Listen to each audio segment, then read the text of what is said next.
Assalamualaikum Bang Dewa. Waalaikumsalam warahmatullahi wabarakatuh. Waalaikumsalam. Oke, silakan. Ya, langsung di mute. Silakan Host, di-mute. langsung di mute, host. Jangan izinkan dia ngomong.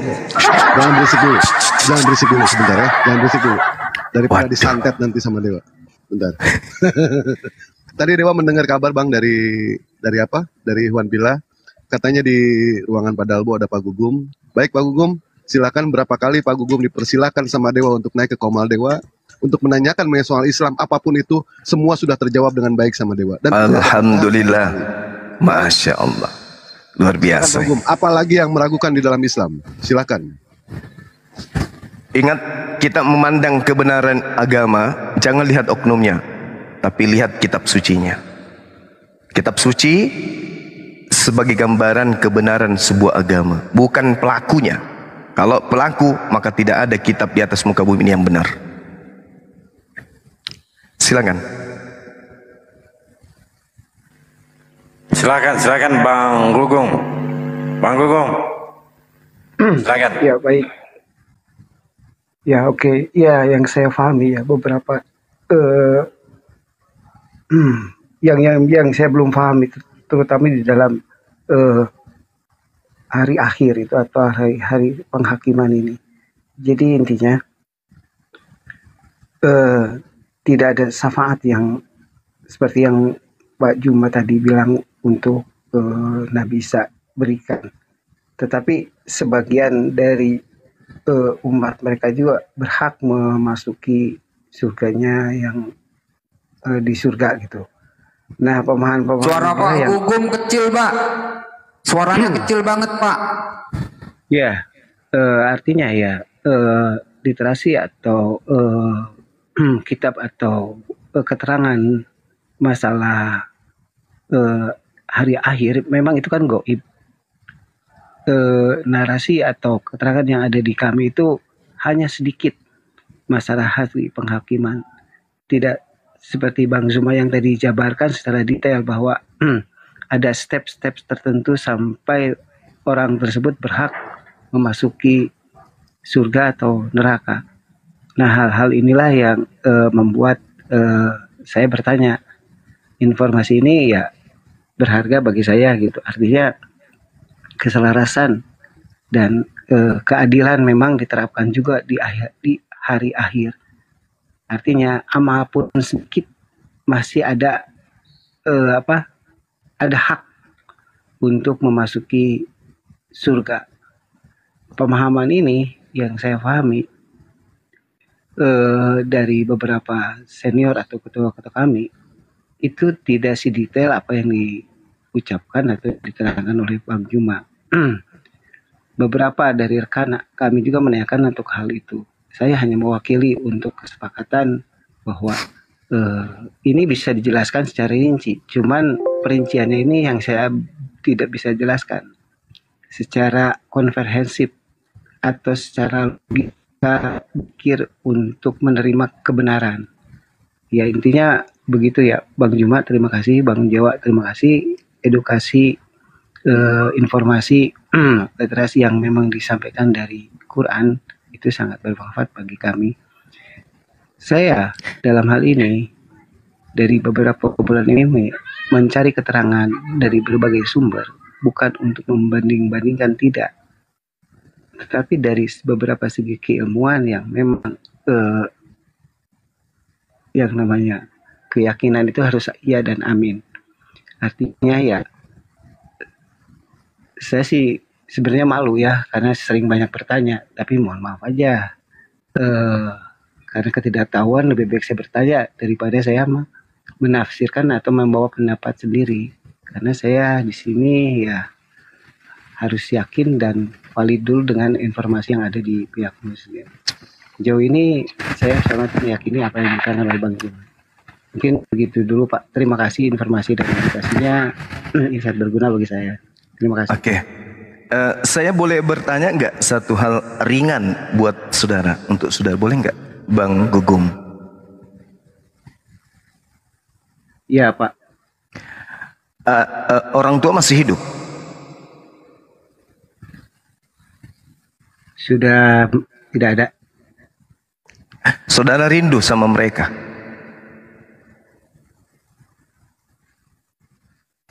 Iyalah Pak, kita juga manusia biasa yang merindukan mereka. Iya. Kira-kira pencipta langit dan bumi yang menanamkan rasa rindu kepada kita ini tahu nggak bahwa kita sedang rindu kepada mereka?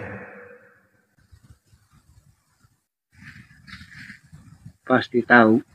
Solusi dari pencipta yang maha pengasih penyayang kepada kita yang rindu, yang tahu kita sedang rindu kepada kedua orang tua kita ini apa? Ya, mendoakan mereka Pak. Mempertemukan kita dengan mereka. Betul? Ya. Ada nggak di dalam agama Anda kelak Anda setelah kebangkitan, setelah penghisapan, kemudian Anda dipertemukan dengan kedua orang tua yang Anda rindukan sekarang?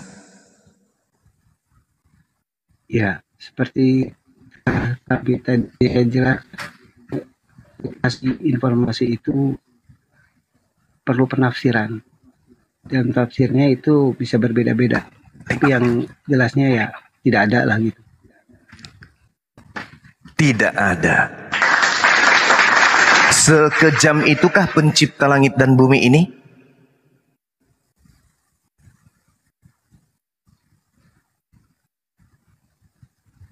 Ya tidak lah Pak. Harus ada solusi. Apa solusinya? Allah Subhanahu wa taala menjelaskan di dalam Al-Qur'anul Karim. Bismillahirrahmanirrahim. Jannatu 'adnin yadkhulunaha wa man salaha min abaihim wa azwajihim wa dzurriyyatihim wal malaikatu yadkhuluna 'alaihim min kulli bab. Yaitu surga Aden, surga Eden. Mereka masuk ke dalamnya bersama dengan orang-orang yang saleh, dari nenek-nenek moyang mereka, dari pasangan-pasangan mereka, dan dari anak-anak mereka, dari cucu-cucu mereka. Sedangkan malaikat-malaikat melayani mereka masuk ke tempat mereka dari pintu mana saja yang mereka mau. Subhanallah. Pertanyaan saya, maukah Anda setelah Anda meninggalkan dunia, anak Anda juga mengalami keadaan yang sama, mati dalam keadaan Kristen, mati dalam keadaan tidak akan pernah lagi bertemu dengan kedua orang tuanya nanti di sana? Kalau Anda mau, silakan mati dalam keadaan Kristen. Tapi kalau Anda mau bertemu dengan keluarga Anda, anak-anak Anda, keturunan Anda selanjutnya, silakan. Islam adalah jalan untuk berkumpul bersama keluarga nanti di kehidupan yang kekal. Oke, saya tinggal 5 menit, saya ada tamu sebentar. Ya teman-teman, 5 menit aja, tamu saya mau pamit pulang. Ya, Bang, tambahan. silakan. Ya, silakan, dikit, Bang. silakan. Baik. Bentar ya. Begini Pak Gugum. Kita berandai-andai saja dulu, ya kan? Seandainya Yahudi yang benar, maka umat Islam. Sebelum dilanjut, ini Pak Alyubi di mana kau? Ya tenang saja lah Bang Dalbo. Yang penting saya bisa ngomong, itu aja. Nggak ada orangnya. Saya nggak ada di layar ini, tapi saya bisa ngomong. Itulah kesaktian saya. Ya, gini loh Pak Gugum. Seandainya ya kita ini berandai-andai. Seandainya Yahudi yang benar, umat Islam akan masuk surga. Kenapa? Karena umat Islam percaya kepada Nabi Musa, beriman kepada Taurat. Umat Islam akan masuk surga. Bagaimana kalau misalnya Nasrani yang benar? Umat Islam juga masuk surga. Kenapa? Karena umat Islam percaya kepada Nabi Isa atau Yesus dan percaya kepada wahyu yang diwahyukan kepada Nabi Isa, yakni Injil. Umat Islam juga akan masuk surga. Lalu bagaimana jika seandainya Islam yang benar? Mohon maaf, orang Yahudi tak akan masuk surga, orang Nasrani tak akan masuk surga. Kenapa? Karena orang Yahudi, orang Nasrani tidak beriman kepada Al-Quran, tidak beriman kepada Nabi Muhammad Sallallahu Alaihi Wasallam. Jadi 3 langkah kita menang banyak Pak. Istimewa Islam itu Pak. Ya, Yahudi benar, Islam masuk surga. Nasrani benar, Islam masuk surga. Kalau Islam yang benar, Yahudi dan Kristen atau Nasrani tak akan pernah masuk surga. Sekian. Pak Gugum. Luar biasa ya. Mungkin ada tanggapan atau Bandewa mau menambahkan, silakan. Ya, tadi sudah dijelaskan ya soal Bang Juma, sepertinya sudah lengkap, sudah solusi untuk bertemu dengan orang tua, solusi untuk bertemu dengan orang-orang yang soleh. Bahkan saya pribadi, saya tidak mau Pak Gugum masuk surga. Kalau di surga itu saya tidak bisa berjumpa dengan Bang Juma. Saya tidak mau bertemu masuk ke surga. Kalau di surga itu tidak ada Bang Nasri, tidak ada Bang Endra, tidak ada Abang Baju, tidak ada Aisyah Humairo, tidak ada Cecil. Saya tidak mau. Alangkah tidak fair dan tidak adilnya Allah ketika kami di dunia tidak dipertemukan di dunia nyata, tetapi itulah solusinya Allah. Insya Allah kami akan dipertemukan di surganya Allah. Pak Gugum tentu punya ada salah satu teman yang tidak bisa dilupakan atau yang selama ini menyangkut di hati Pak Gugum gitu ya. Beliau sudah meninggal. Apa solusinya untuk bertemu dengan beliau? Tidak bisa. Dia jalan agama mana pun juga tidak bisa selain di Islam. Di Islam, insya Allah kami akan kafir sekalipun, Pak Gugum masih bisa yang namanya menengok di neraka, tapi ya bukan di surga. Kalau masuk ke surga nggak mungkin orang kafir, tapi setidaknya bisa nengok nanti di neraka. Gitu Pak Gugum ya. Kalau kita misalkan ya, selama di dunia ini kan berapa banyak orang yang menghina Nabi Muhammad, berapa banyak mereka yang menghujat Nabi Muhammad, tetapi apakah kita masih dikasih kesempatan untuk bertemu dengan beliau? Kita masih dikasih kesempatan. Kita bisa menengok penduduk neraka. Bahkan kita bisa menghina mereka nanti ketika kita berada di surga, mereka ada di neraka. Mungkin itu dari penjelasan dari Dewa. Dewa pengen tahu dulu keraguan apa lagi Pak Gugum mengenai soal Islam. Insya Allah Dewa akan menjawab pertanyaan Pak Gugum. Silakan Pak Gugum. Apalagi yang meragukan di Islam? Aku nambah dikit. Bunda Rahmat diam dulu. 1 menit. 1 menit Bang baru dijawab. Oke, baik. Pak Gugum. Coba Pak Gugum kita sedikit ke ini ya, ke Kisah Para Rasul. Kisah Para Rasul 13:23. Coba di ini Pak. Di situ tertulis gini ya, Allah telah membangkitkan juru selamat bagi orang Israel, yaitu Yesus. Itu satu poin ya. Jadi Yesus itu juru selamat terkhusus bagi orang Israel. Itu Kisah Para Rasul 13:23. Kemudian Pak, kalau kita ke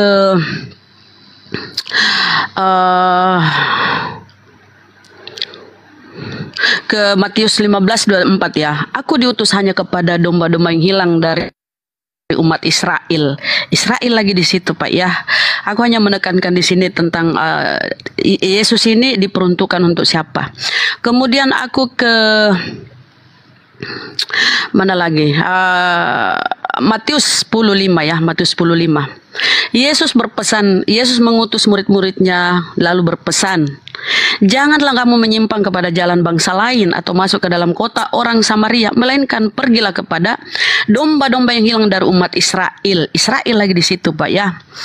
Dan kemudian di Matius 19:28, kata Yesus kepada mereka, aku berkata kepadamu, sesungguhnya pada waktu penciptaan kembali, apabila anak manusia bersemayam di tahta kemuliaannya, anak manusia ya Pak ya, ini setelah penciptaan manusia kembali, setelah kiamat, kita semua binasa nih, kemudian kita dibangkitkan untuk masa penghakiman, perhitungan ya.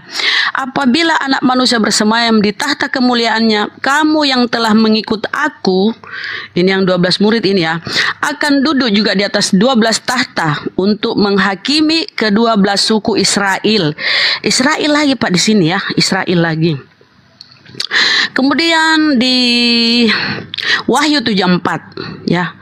Di dalam Bible tertulis bahwa 144.000 ya yang telah dimateraikan dari semua suku keturunan Israel. Israel lagi. Ya Pak, lagi-lagi Israel dan Israel. Nah, kemudian ya kita tahu kan 12 suku Israel itu Yehuda, Yusuf, Asher, Benyamin dan 12 itu ya, dan masing-masing itu 12 ribu di setiap suku, jadi jumlahnya 144.000.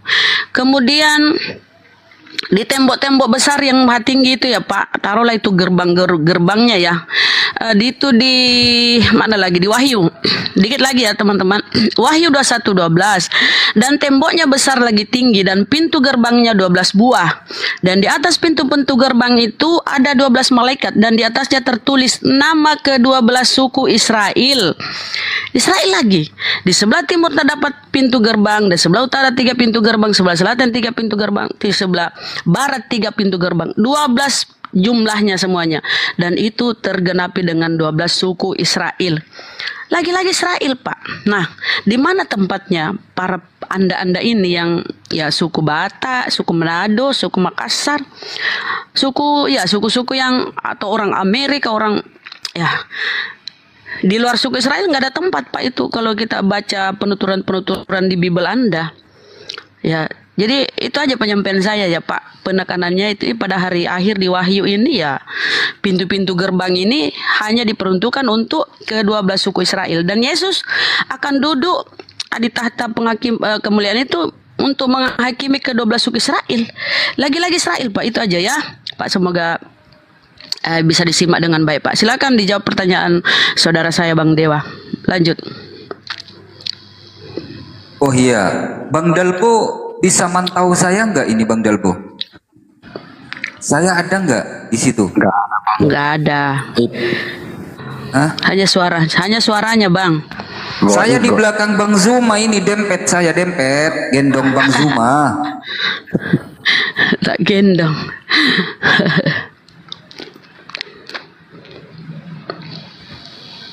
Coba Bang Gugum dijawab pertanyaan Bang Dewa. Silakan. Baik Bang Dewa, saya mau jawab pertanyaan Anda ya. Justru saya lagi mencari kelemahan, ketidakakuratan, jomplang di dalam Injil itu sendiri. Tinggal 20-15% lagi yang saya akan pelajari di Injil ini yang Masya Allah. Dari Allahu Akbar. pertama setelah dengan Bang Dewa, saya tidak pernah meragukan tentang isi Al-Quran. Saya tidak pernah mengoreksi atau sedikit pun kritik teks saya sampaikan kepada Bang Dewa dan rekan-rekan. Justru yang saya ambil narasi ayat dari kitab-kitab yang saya pelajari yang tidak sesuai lagi dan sudah Bang Zua bilang expired. Nah, dalam memasari pembelajaran di kitab ini, justru inilah PR saya.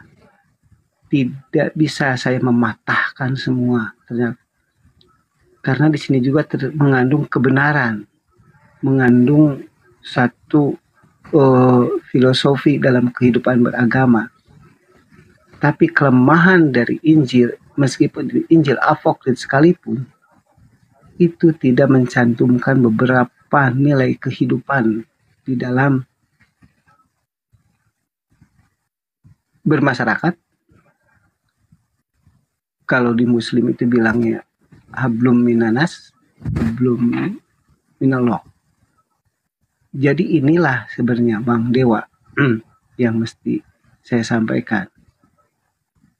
Hal-hal yang berhubungan dengan keimanan kami di dalam Injil inilah yang saya pertanyakan. Apakah penyesuaian dengan Muslim itu ada? Ternyata ada pertentangan dengan Muslim itu ada. Tidak ada sedikit pun saya pribadi dalam keraguan dengan Islam atau Quran. Karena saya belum mempelajarinya. Kalau membacanya pernah. Nah, inilah yang menjadi dasar saya selama ini masih mencari apa yang sebenarnya kekurangan dari Injil kitab kami yang ada di sini. Begitu Bang Dewa. Terima kasih. Saya boleh tahu nggak, Bang? Baik. Sorry Dinda, sorry. Lanjut. Silakan. Lanjut. Dirimu dulu. Nggak apa-apa. Lebih bagus Walaupun nggak enak dengar suara Bang Juma, tetap suara Bang Juma lebih bagus.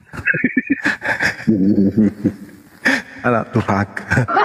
Bang Gugum, boleh nggak saya tahu yang 15% itu di bagian mana Bible yang saudara ingin kaji lebih lanjut?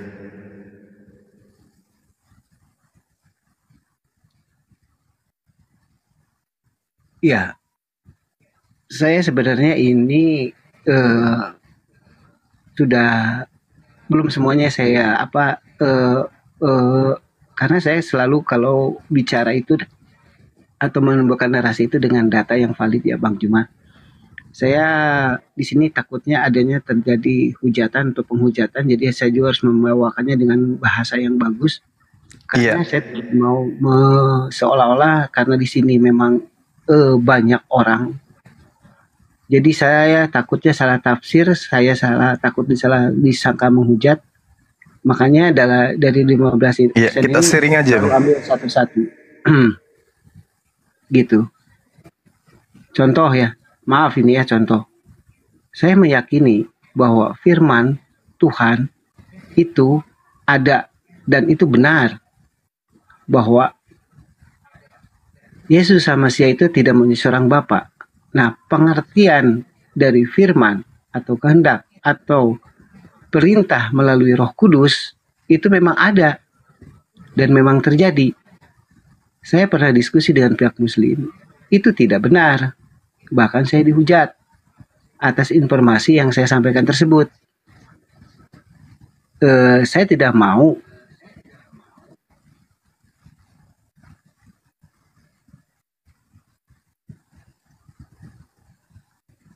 permusuhan. Jadi begitu saya naik, saya takutnya diambil Bang Juma.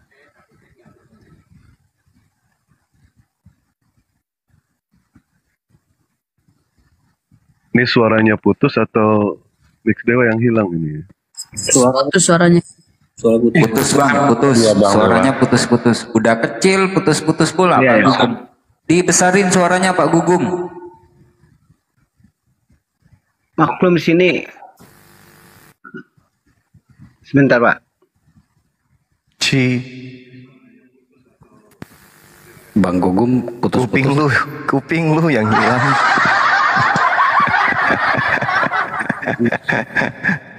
Suaranya Kuping lu yang hilang, Pak. orangnya ada. Tapi Bang Ayubi nggak ada. Salah handset ini, mestinya handsetnya ke kiri, yang kiri Ya, yang kanan ini ya. Ntar dibalik dulu sama Dewa handsetnya. Ya. Lanjut Pak Gugum.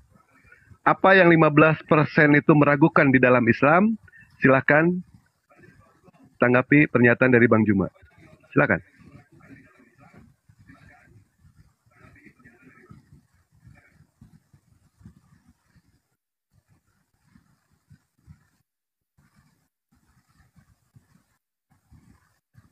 Hilang suara ini. Hilang suara apa suara Dewa ini? Mohon maaf, Iwan. Bukan dia suaranya. Kuping lu yang hilang dia. Waduh, kepantal dia. Kuping lu yang handsetnya hilang. kebalik lagi. Saya naikkan lagi. Ntar handsetnya kebalik lagi nih. Ya, udah. Saya ini cuma bisa mendengar suara, saya tak bisa melihat gambar di HP saya nih, nggak ada gambar. Cuma saya bisa ngomong nih. Penumpang gelap. Pak Gugum. Pak Gugum terpental kok gara-gara saya. Pak Gugum terpental. Oh, netizen ada-ada aja nih kalian. Piye toh? Pental dia. Piye toh? Bercanda dia, Bunda. Suara saya gimana, teman-teman? Putus nggak juga? Jelas. Jelek. Jelek, Bang. Jelek suaranya, Bang. Jelek. Naikkan lagi Bang Zuma setengah oktav lagi. Nggak ada lagi. Suara saya bagus kok. Ada Bang Juma, ya Allah. Ya Allah, kirain nggak ada Bang Juma. Sehat, Bang? Ya, astagfirullahaladzim. Kadang-kadang mirip ini. Nah, itu ada. Nggak ada Bang Juma. Sehat, Bang? Ya, astagfirullahaladzim.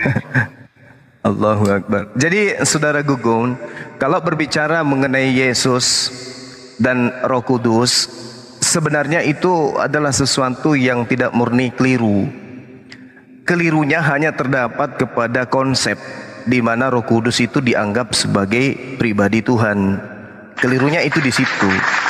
Kenapa saya katakan demikian? Al-Quran juga mengatakan wa ataina Isa bin Maryam bayyina wa ayyadnahu biruhil qudus. Jadi Nabi Isa alaihissalam itu memang diperkuat dengan pendampingan malaikat Jibril, yaitu Roh Kudus. Makanya dikatakan dalam kitab saudara, Yesus menerima kekuatan dari malaikat. Malaikat sebenarnya yang memberikan kekuatan itu adalah Roh Kudus. Wa ayyadnahu biruhil qudus. Itu diterangkan dalam Al-Quran. Dan tak ada yang salah. Yang keliru kemudian adalah agama yang muncul belakangan yang menganggap Roh Kudus itu sebagai pribadi Tuhan. Di situ kelirunya. Tapi kalau Nabi Isa atau dalam ini Yesus ada kaitannya dengan Roh Kudus, memang betul. Karena beliau adalah seorang nabi, dia adalah seorang rasul. Maka mutlak kemudian beliau menerima firman, sedangkan malaikat yang menyampaikan firman kepada manusia disebut Roh Kudus. Itulah malaikat Jibril. Ibunya pun Gabriel datang kepada ibunya memberitakan wahyu akan lahirnya seorang anak. Beliau juga si Roh Kudus ini yang datang kepada Maryam untuk menyampaikan hal tersebut. Makanya Al-Quran mengatakan wa ayyadnahu biruhil qudus. Itu bang. Nah, kekeliruannya kemudian ketika Roh Kudus ini justru dianggap sebagai Tuhan. Padahal kalau kita melihat dalam Yohanes 16 nomor 13, Roh Kudus ini tidak berkata-kata dari dirinya sendiri. Berarti dia bukan Tuhan, dia bukan pribadi Tuhan. Yang dimaksud pribadi Tuhan adalah beliau pencipta langit dan bumi yang maha berkehendak, maha berkata-kata, maha berkeinginan. Artinya maha berkehendak ini ya apapun yang dia kehendaki dia tinggal firmankan, dia tinggal ucapkan. Sedangkan Roh Kudus jelas sekali dikatakan apabila ia datang, dia tidak akan berkata-kata dari dirinya sendiri, tetapi segala sesuatu yang didengarnya itulah yang akan didengarkannya, dan ia akan memberitakan kepadamu hal-hal yang akan datang. Itu artinya beliau ini juga makhluk yang masih menerima pernyataan dari sumber utama. Berarti dia hanya utusan.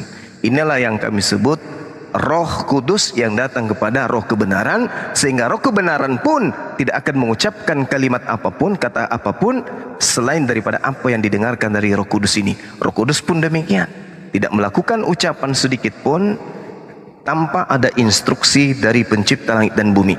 Makanya ketika umat Islam itu ditanya, kenapa Jibril tidak memperkenalkan dirinya kepada baginda Rasulullah Muhammad SAW ketika beliau datang kepada Rasulullah di Gua Hira? Kenapa? Ya karena sifat daripada Jibril yang adalah Roh Kudus tidak berkata-kata dari dirinya selain apa yang terlontar dari lisannya adalah wahyu yang diperintahkan. Kalau dia memperkenalkan diri berarti dia tidak menyampaikan wahyu lagi. Perkenalkan, nama saya Jibril. Oh, itu bukan wahyu itu. Itu bukan wahyu, sementara tugasnya hanya menyampaikan apa yang didengar. Karena dia tidak mendengarkan dari Tuhan. Wahai Jibril, katakan kepada Nabi Muhammad, aku adalah Jibril. Berarti ketika Jibril datang kepada Nabi Muhammad, dia menyampaikan kalimat yang sama. Wahai Jibril, katakan kepada Nabi Muhammad, aku adalah Jibril. Berarti Jibril menerima wahyu dari Jibril. Makanya dia tidak berkata-kata, dia seketika ikra, baca. Aku nggak bisa baca ikra, tidak ada penambahan kata. Aku tidak bisa baca ikra, karena cuma itu yang diterima oleh Jibril Roh Kudus. Tidak akan mengucapkan kalimat apapun. Andai saja Jibril ini bisa punya nafsu, maka ketika Rasulullah mengatakan saya tidak bisa membaca, maka Jibril akan bisa jadi menambahkan kalimat tadi, kata tadi, baca. Begitu Rasulullah mengatakan saya tidak bisa baca, ku bilang baca.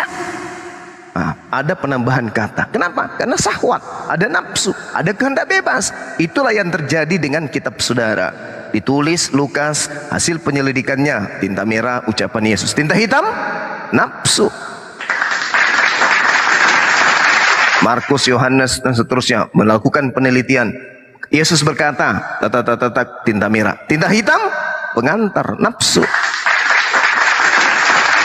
Kehendak bebas karena mereka bukan kemudian nabi, bukan rasul, bukan malaikat. Sedangkan sifat daripada Roh Kudus, apa yang didengarkan itu yang disampaikan.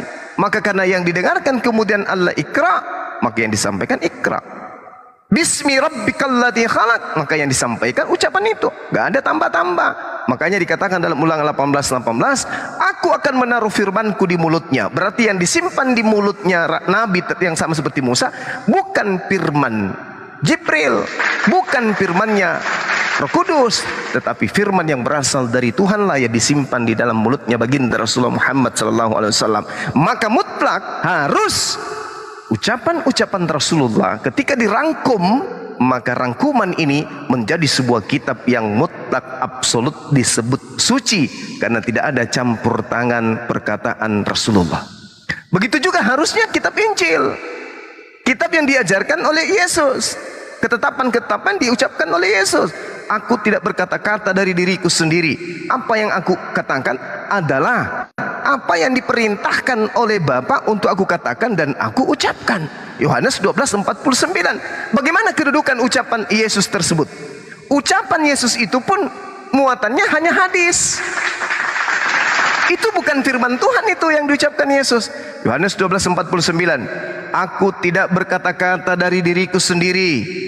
Apa yang aku katakan adalah apa yang diperintahkan oleh Tuhan untuk aku katakan dan aku sampaikan.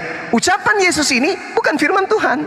Ucapan Yesus ini sabda Yesus. Sabda Yesus berarti hadits kalau di dalam Islam. Bukan kalam, bukan firman Allah.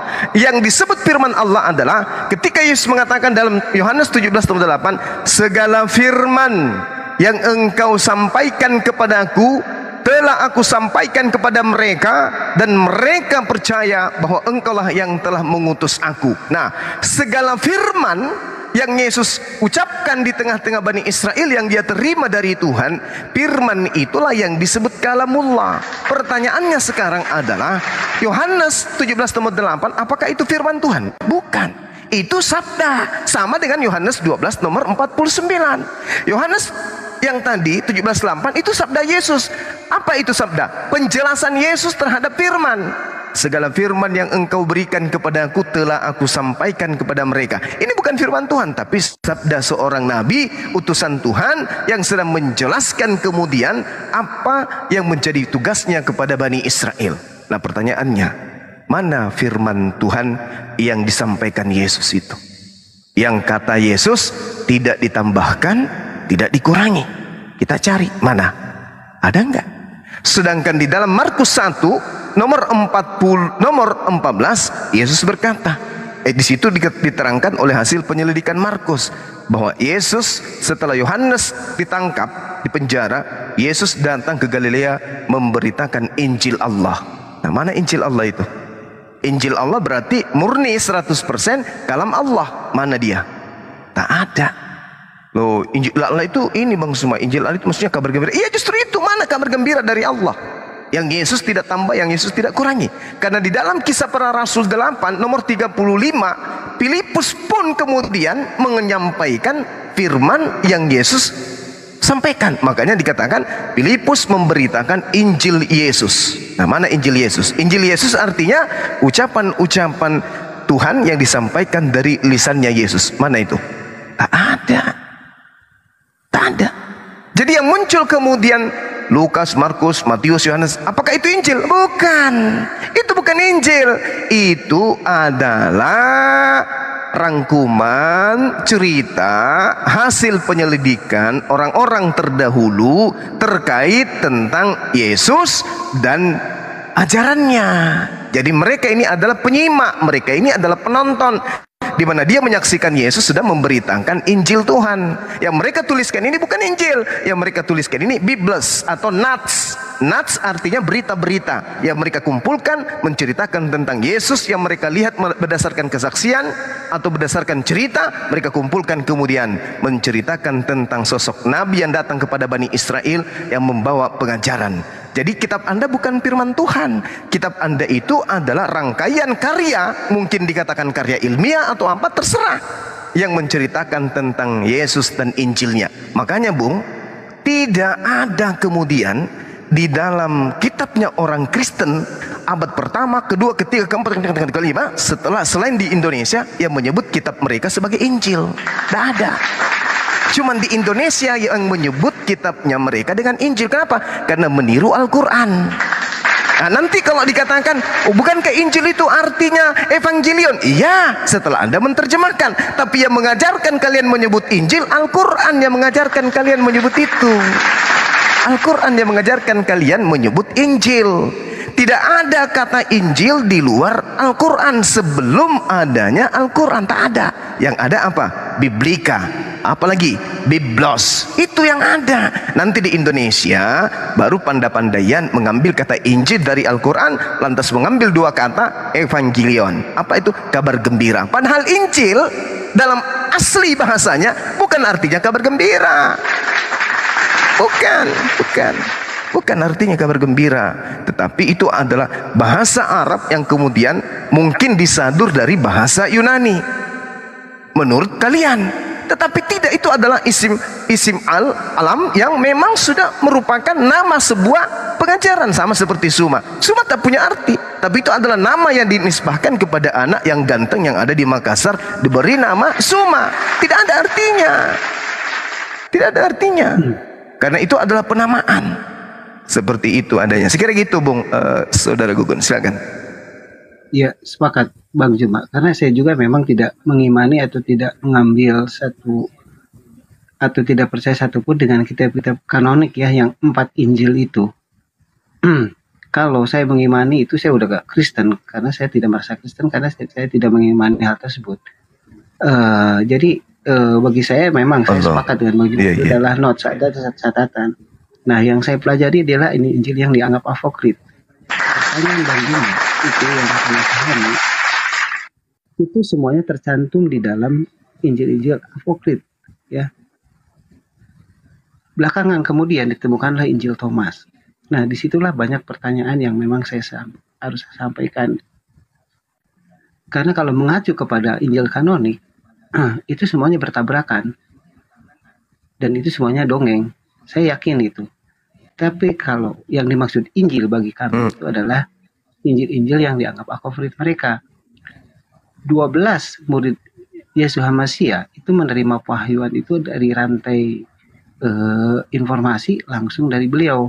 Mungkin di Muslim itu dikatakan sanad ya, atau langsung dari informasi yang saya. Nah, hal inilah saya seperti tadi bilang ke Bang Dewo, titik lemahnya Injil kami pun ada di sini. Jadi yang 15% itu yang Bang Juma bilang tadi tidak ada, itu ada di Injil Thomas, Pak. Saya bisa buktikan nanti ya. Setelah saya rangkum apa yang diperjuangkan Injil Yesus kepada Filipus, itu tercantum di dalam Injil Thomas. Nah, cuman validasinya ini apakah selaras dengan Quran atau tidak gitu. Nah, hal-hal inilah yang sifatnya bagi saya sensitif, karena ini membawa ayat, Pak. Saya nggak mau perang ayat. Kalau memang perang ayat itu kan harus mengetahui satu sisi lawan kita dan amunisi kita. Nah, amunisi saya di Quran itu tidak ada. Makanya saya lebih baik bertanya validasinya itu dari mana. Karena kalau bicara kritik teks, anggaplah Injil apokrif itu datang di abad kedua, Quran datang di abad 6. Secara teks kami itu lebih dulu. Tapi pewahyuan kebenaran di Quran itu terjadi dengan keselarasan dengan pihak kami. Artinya apa?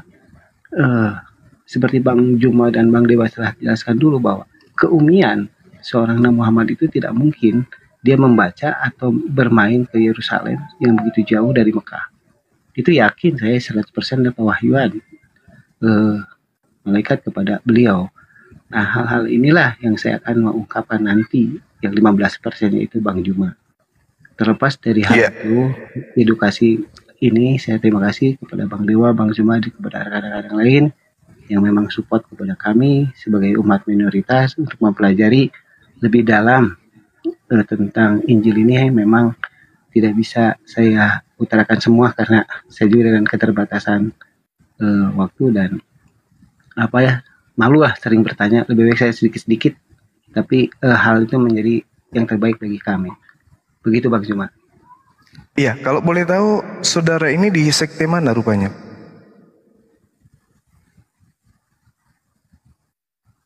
Protestan. Tidak, saya bukan Protestan, saya bukan Katolik, saya bukan Advent, saya bukan apapun itu namanya. Saya pure Nasrani sesuai dengan Oh, deklarasi. Nasrani. Ya, itu. Jadi tidak ada sangkut apapun sedikit pun saya dengan pihak kegerejaan atau kekristenan. Begitu Bang Juma. Tapi KTP? Kenapa Bang? Tapi KTP-nya apa? Kan agama pasti ada di situ. Islam. Betul. Kalau KTP sekarang karena dulu saya pernah salah cetak, saya lebih memilih Muslim karena kedekatan syariah dan akidah kami begitu Pak. Jadi intinya hal-hal yang berhubungan dengan administrasi negara memang kami perlukan. Cuman keminatan kami di sini selalu berlindung kepada pihak Muslim daripada saya setiap hari selalu diteror oleh para misionaris yang ya begitulah, mungkin Bapak tahu sendiri dengan berbagai cara. Cuman kami menutup diri dari beberapa hal yang memang tidak membahayakan diri kami dalam soal akidah. Begitu Bang Juba intinya. Jadi ibadahnya, rumah ibadahnya di mana ini? Enggak ibadah juga, enggak ke gereja? Tidak, kami tidak ke gereja. Kami punya bait suci sendiri. Tapi bukan juga masjid.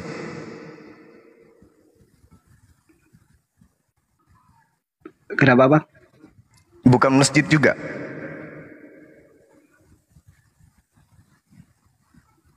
Pernah salah satu anak didik saya masuk masjid dan mereka sholat situ, saya biarin. Karena apa ya? Biarlah mereka belajar sedikit-sedikit begitu. Komunitas saudara ini sudah banyak di Indonesia.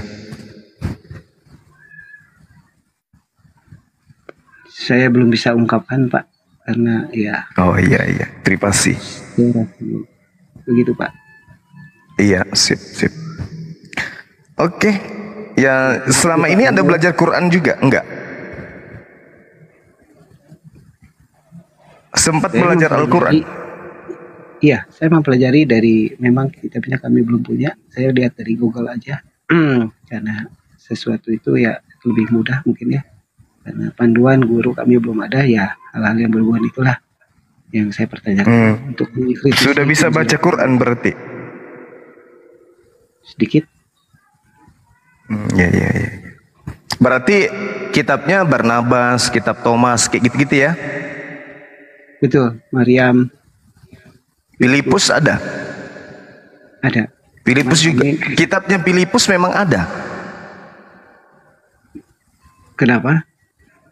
Kitab bukunya, buku kitab Injil Filipus memang ada sama abang atau cuma lihat di internet? Enggak, ada, cuman translate, sudah terjemahan. Oh, tebal mana dengan buku Lukas? Yang saya tahu Pak, yang Alfabet itu pada tipis-tipis Pak, tidak setebal kanonik yang. Oh gitu. Apakah di dalam kitab Filipus itu benar-benar Yesus diceritakan menikah? Nah, inilah ya Pak, yang saya tidak. Filipus 4:9. Betul. Itu yang yang berhubungan dengan pernikahan ini. Karena mengangkat ini sepemahaman saya ya, ada narasi yang salah, ada narasi yang tepat. Saya juga bertanya kepada pihak Muslim, artinya Yusuf itu ada dua sisi pandangan bagi mereka. Ada yang berkatakan bahwa Yusuf itu adalah Zakaria yang membimbing Maria, yang mengawasi, yang menjaga dia. Saya belum bisa mengambil satu sikap untuk dia itu salah. Tapi kalau kurang benar, ya, karena versi Muslim pun bahwa Maryam atau Yesus sama Masia itu tidak menikah, begitu Pak. Iya, iya, iya. Kalau Yesusnya menikah kan di Filipus 4:9.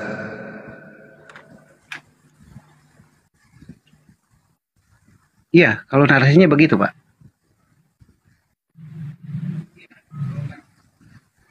Kalau narasinya begitu memang. Cuman validasinya kan semua juga sudah divalidasi karena Bapak juga tahu sendiri Pak. Oke. Injil itu adalah satu Oke, sip. catatan. Saya kira ini, iya.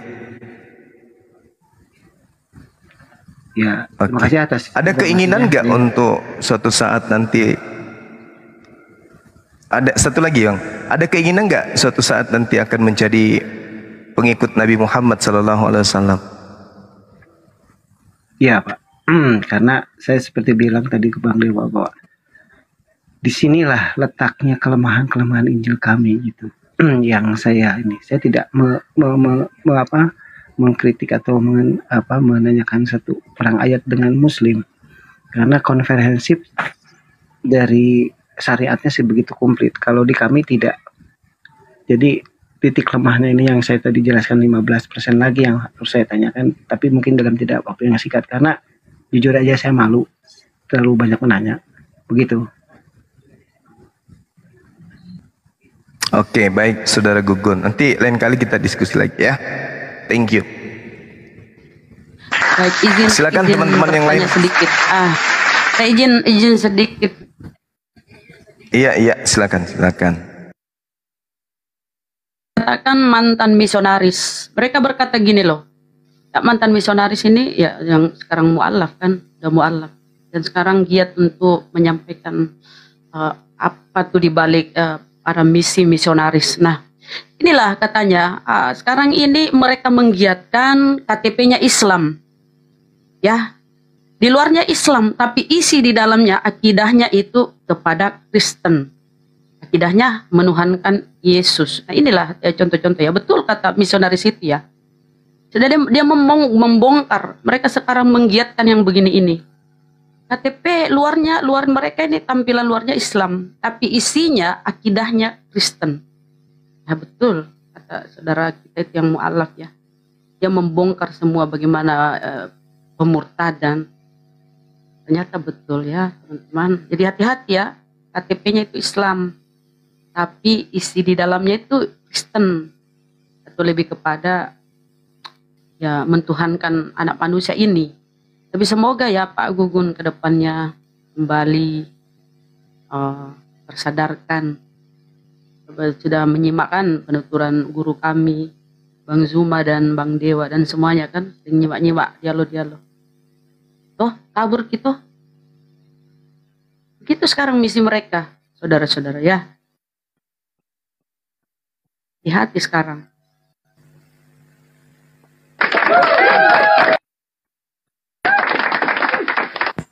Ini Bang Hendrik ini selamat siang.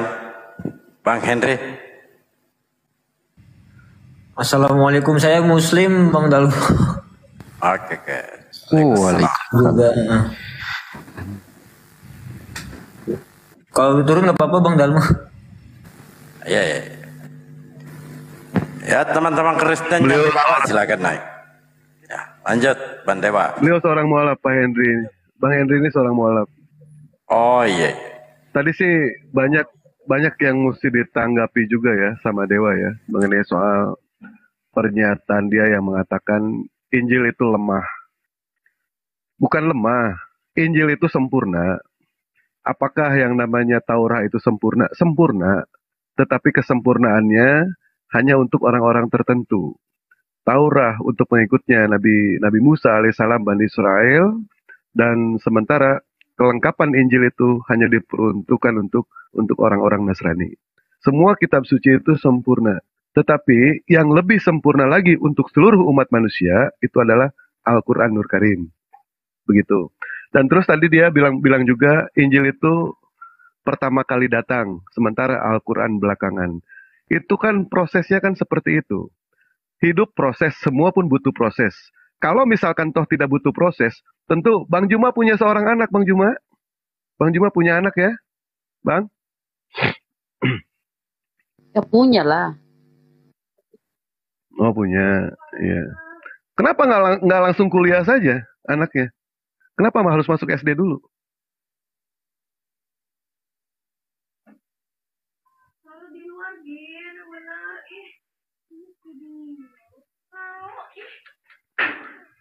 Ya, lanjut.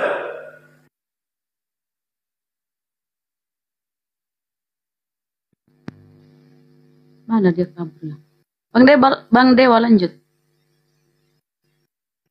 Jadi begitu saudaraku, jangan. Iya, iya, iya, iya. Iya. Jadi prosesnya seperti itu ya, barusan ya. Allah menurunkan yang namanya Jabur, menurunkan Taurat, menurunkan Injil, terakhir baru menurunkan yang namanya Al-Quran Nur Karim. Ini adalah prosesnya seperti itu. Karena hidup itu adalah proses, semua pun butuh proses. Kalau misalkan hidup itu tidak proses, kenapa pada saat kita punya seorang anak kecil, tidak langsung kuliah dulu, tidak langsung kuliah langsung, supaya bisa mendapatkan sarjana? Kan tidak seperti itu. Prosesnya apa? Prosesnya masuk TK dulu. Setelah TK masuk SD. Setelah SD SMP, SMA, baru kuliah. Kan seperti itu proses. Betul? Kira-kira seperti itu ya. Betul sekali itu Bang. Tapi Pak Gugum yang nggak ada tadi banyak yang mesti ditanggapi. Cuma karena Pak Gugum yang nggak ada ya sudah.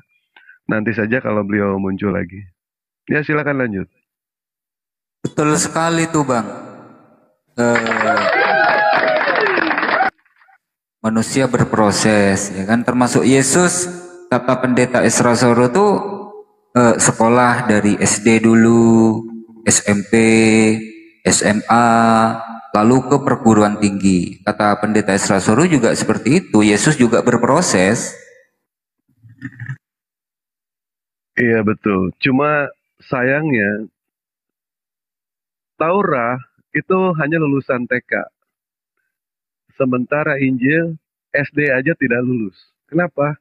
Karena Yesus mengajarkan selama 3 tahun. SD itu 6 tahun. Apakah lulus di situ? Tidak, tidak lulus. Masih banyak yang harus Yesus ajarkan.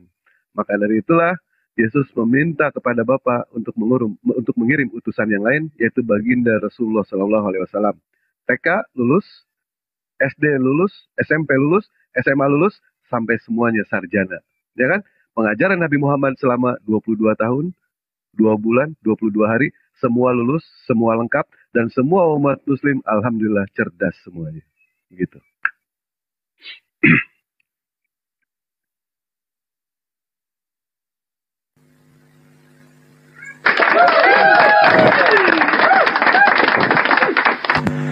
Ayo teman-teman Kristen yang mau dialog silakan naik.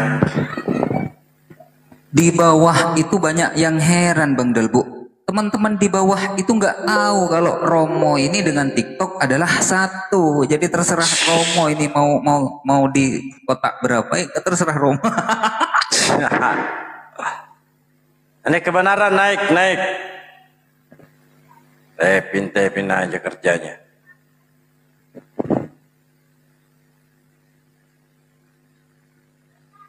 Ayo teman-teman Kristen, silakan naik. Siapa yang disalib? Yudas apa Yesus? Ini Kristennya. Coba saya tekan di.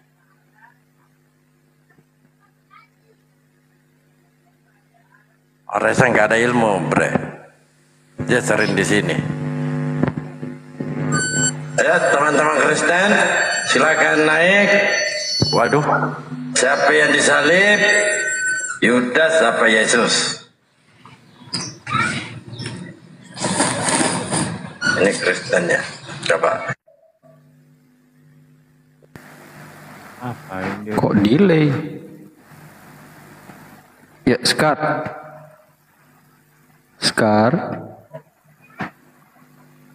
Selamat siang, Skar. Ini yang ngomong siapa sih? Abu. Abu ya, Abu Ubaidillah ya. Ya. Bang Zuma masih ada nggak? Bang Zuma, Bang Dewa? Masih ada. Masih ada ya? Saya ini dari tadi bingung loh Bang. Abang ini di mana sebenarnya ini? Ada. Nah, makanya. Ya, sekarang ayo gimana?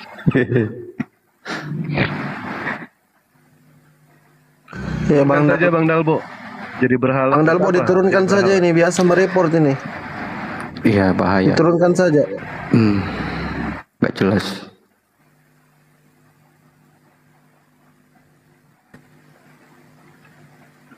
Coba Ya, bayangkan. teman-teman Kristen yang ingin diskusi silakan ajukan permintaan kembali.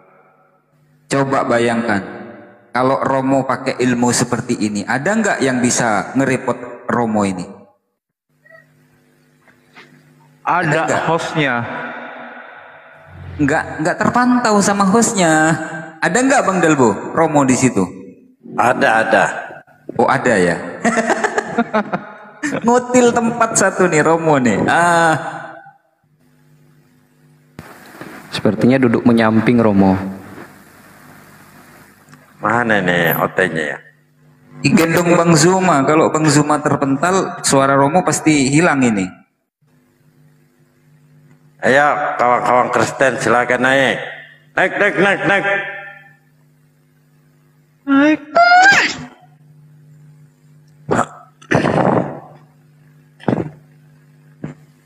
Hotel lagi di gereja. Lagi menjemput Roh Kudus, penuhan Roh Kudus. Oh iya ya, ini Minggu kan? Ini Minggu. Banyak yang bolos, Pak.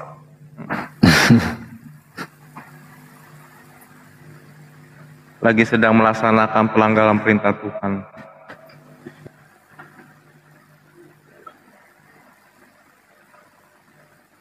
Sedang melaksanakan pelanggaran perintah Yesus.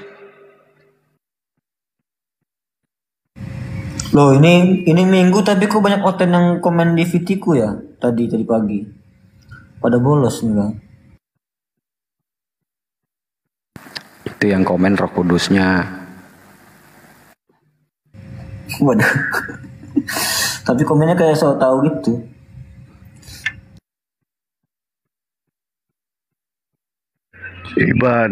Ibadah seminggu sekali. Pengen masuk surga. Alah. Kita sholat tiap hari, belum tentu langsung masuk ke surga. Mereka ibadah seminggu sekali, bahkan ada yang setahun sekali. Pengen masuk surga. Mimpi lo. Kan dosanya udah ditebus Bang Dewa. Dewa jangan gitu. Kita Ustaz. sama nari ibadah loh, ya kan? Jangan gitu Ustaz. Itu tuh, Lucu ini bener lawak-lawak nih agama. itu mantan saya Ustaz. Kan sudah ditebus itu pertama dan kedua kan sudah bayar perpuluhan. Sudah nyokok. Jadi sekali ditebus berlaku untuk sampai Ini akhir padahal kiamat. banyak kehilangan ini. Jadi begini Bang Dalbo. Halo Bang Dalbo. Bang Dalbo. Ya lanjut aja. Ya, Bunda boleh saya Rahmat. jawab? Diam dulu. Ini ngomong mulu aneh bener. Oh jadi begini. Boleh saya jawab? Ya, silakan Bang Dalbo. Izin pamit ya Bang Dalbo ya. Nggak ada hotennya. Nanti kalau ada hotennya baru. Kalau ada Pak Gugum tolong naikin Dewa. Tapi siap. Tapi lagi Dewa persiapan lohor juga ini ya. Salam 4 rakaat dari Dewa. Untuk yang udah masuk ke Tapi ada Yuni. silakan jujur dulu ya. Halo, Assalamualaikum Baik, terima kasih. semuanya. Nanti kalau Waalaikumsalam. lanjut. Waalaikumsalam. Wah, ini sih urusan Dewa ini. Ya, gimana? Katanya mau turun. Gimana? Gue pingin disapa aja sama Bang. Ini Udah turun Bang Dewa, udah.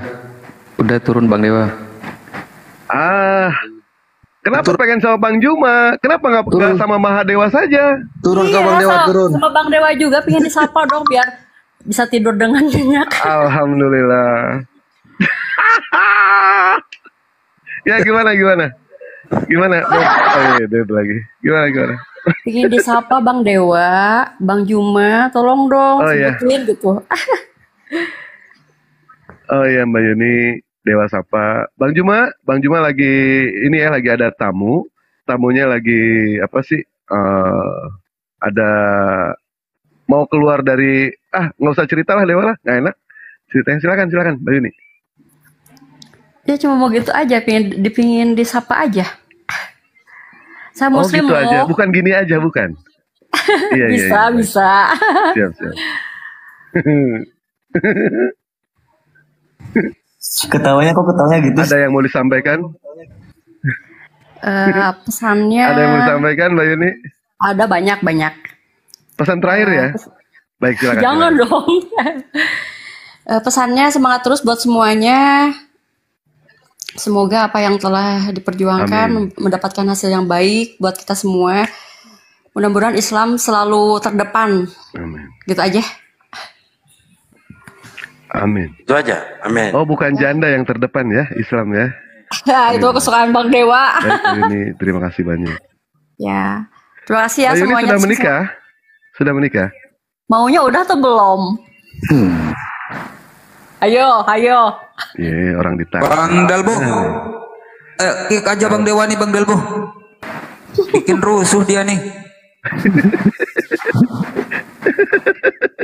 Harus ada lawannya nih Bang Mau Dewa nih. pamit kedenger bidadari jadi enggak ini. Baik Dewa, izin pamit ya semuanya. Terima kasih. Ini sudah masuk ke zuhur. Wabillahi taufiq wal hidayah. Assalamualaikum warahmatullahi wabarakatuh. Waalaikumsalam warahmatullahi wabarakatuh.